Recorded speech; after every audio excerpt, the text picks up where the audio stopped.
अऊज़ु बिल्लाहि मिनश्शैतानिर्रजीम बिस्मिल्लाहिर्रहमानिर्रहीम। अस्सलामुअलैकुम।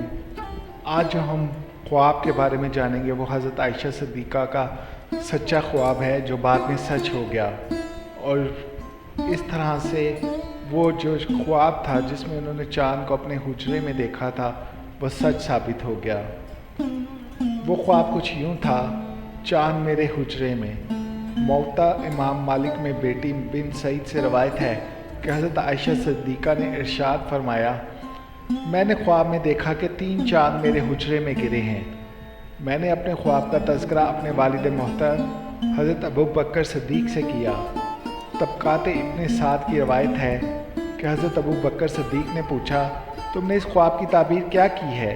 मैंने अर्ज़ किया, मैंने अपने तौर पर यह ताबीर की है कि मेरे यहाँ रसूल अल्लाह सल्लल्लाहु अलैहि वसल्लम से औलाद पैदा होगी। यह सुनकर हज़रत अबू बकर सिद्दीक़ खामोश रहे।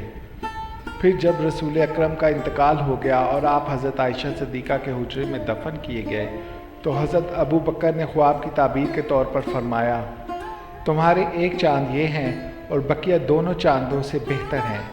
बाद में हज़रत अबू बकर और हज़रत उमर भी हज़रत आयशा सिद्दीक़ा के हुजरे में दफन हुए, और यूँ हज़रत आयशा सिद्दीक़ा रज़ी ताला अन्हा का ख्वाब सच साबित हो गया।